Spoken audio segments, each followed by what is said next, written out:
Essa é mais uma edição do Notícipe e a gente traz uma notícia que repercutiu muito, inclusive com manifestações no mês de junho sobre a morte do garoto Miguel. Só para você relembrar, é aquela história em que a patroa da mãe do garoto deixou o garoto dentro do elevador à própria sorte. A Polícia Civil de Pernambuco concluiu o inquérito após 30 dias da morte do garoto, que caiu de uma das torres gêmeas no centro do Recife. É um caso em que, desde o primeiro momento, nós tivemos a oportunidade de acompanhar, desde o local do fato, o trabalho pericial, promovendo o isolamento da cena da ocorrência, né, tanto os locais imediatos como imediatos, que a perícia trabalhou nesses locais. Em seguida, direcionamento da ocorrência para a delegacia de polícia, e um certo hiato informativo de cerca de 29 dias. E eu gostaria de esclarecer para os colegas da imprensa, para a sociedade, que é a destinatária dos nossos trabalhos, que nós, não raro, precisamos, para ser técnico, seguir à risca ideias que sugerem um contrassenso daquilo que nós pregamos: isenção, imparcialidade, transparência. E a esposa do prefeito de Tamandaré é apontada como responsável pela morte do garoto. Para elucidar o caso, 10 profissionais do Instituto de Criminalística de Pernambuco participaram das perícias feitas no local. Quem fala do assunto é o perito André Amaral. Bom, dia 2 de 6, fomos acionados para um local de precipitação, nas Torres Gêmeas, no caso de Santa Rita. Quando lá chegamos, o local já estava isolado pelo delegado.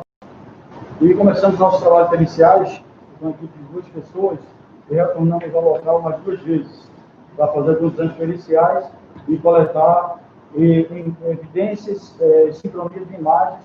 A gente possibilitou fazer uma análise e apurar mais o laudo para ficar com as evidências bastante concretas.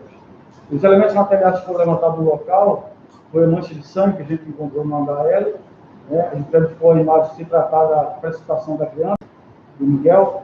Verificamos também pegadas no nono andar, da impressão de uma sandália que a vítima estava calçando no dia da ocorrência. Fizemos o levantamento das impressões deixadas nas condensadoras da área técnica e evidenciamos que a criança esteve naquele local.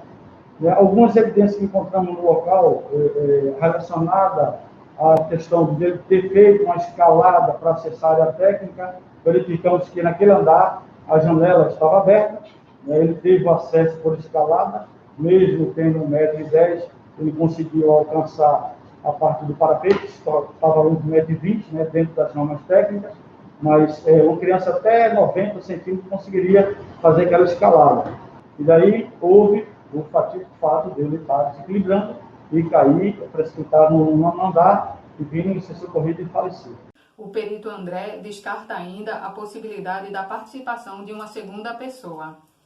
Desde a saída do nono andar do elevador até a queda, quando ele encontrou o piso, ele levantou de 58 segundos. Esses 58 segundos fez a gente fazer um estudo mais apurado e eliminar toda a possibilidade, inviável outra pessoa ter participado do evento. Isso fortaleceu mais a nossa convicção do evento em si. O delegado Ramon Teixeira explica qual foi o percurso que a criança fez antes de cair do nono andar. O elevador sai do 5º andar do edifício e desce ao 2º andar. No painel, conseguimos observar nas imagens que estavam acesos os luminosos do 2º, 9º, 15º e 20º andares. Isso a gente conseguiu observar na nossa análise das imagens. O elevador desce do 5º andar ao 2º,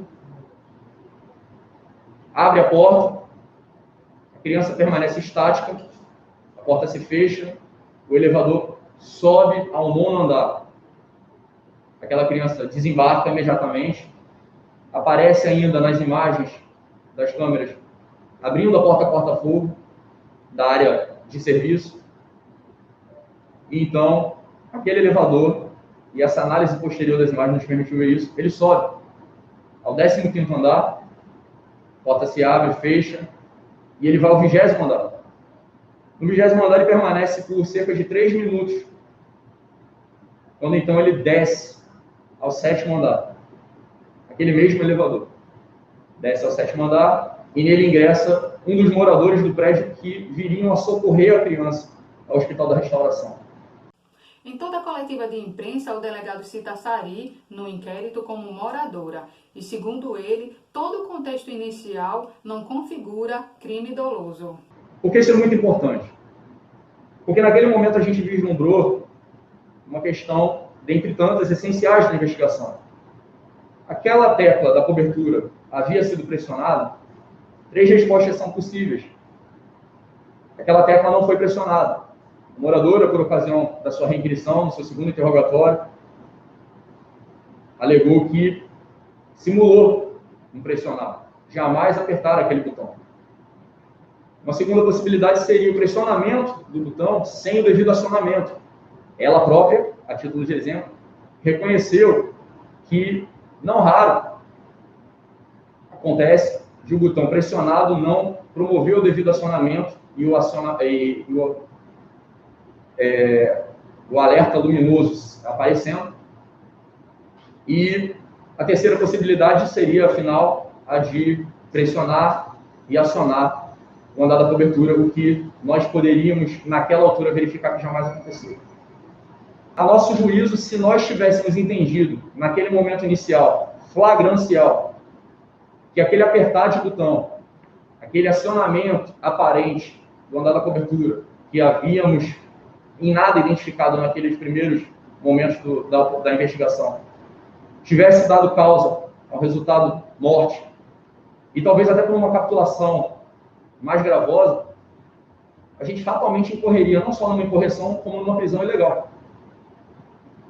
Algo muito importante do qual a gente vai falar, que é o nexo causal, aquele pressionar de botão da cobertura, que foi bastante repercutido, jamais levou aquela criança ao elevador cobertura. Então a gente teria incorrido num erro crasso de investigação e técnico-jurídico.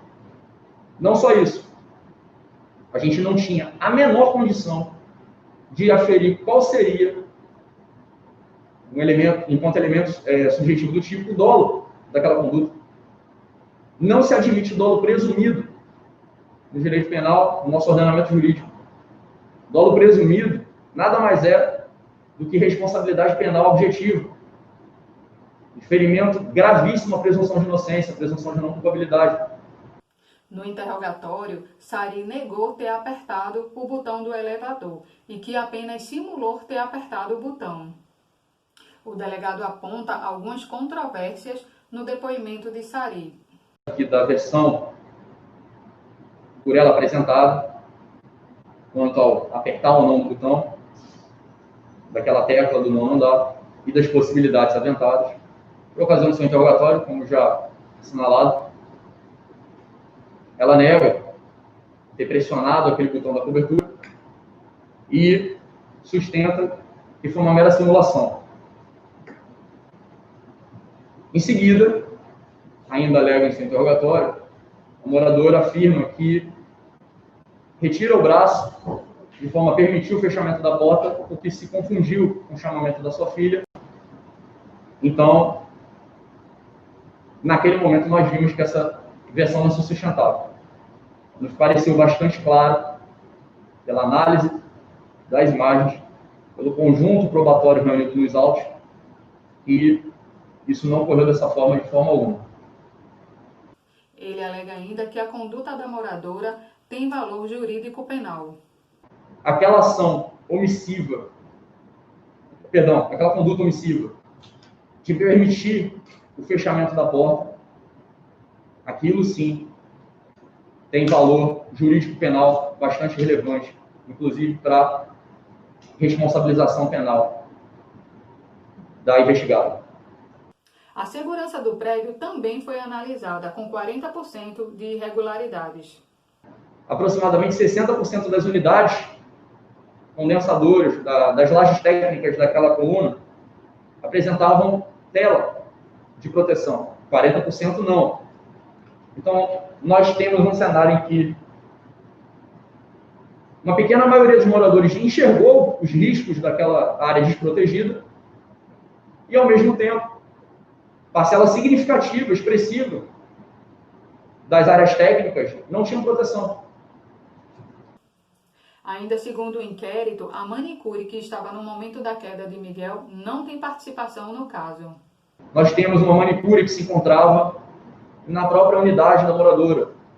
E nós entendemos que a estender, atribuir a ela a responsabilidade de vigilância, de cuidado das crianças, né, incluindo o filho da funcionária ali, além de contrária às provas dos autos, seria uma mera responsabilização objetiva dela. O inquérito policial concluiu abandono de incapaz. Se indiciada, a esposa do prefeito de Tamandaré poderá pegar 12 anos de prisão, segundo o delegado Ramon. Se você gostou dessa notícia, se inscreve no canal Notícipe.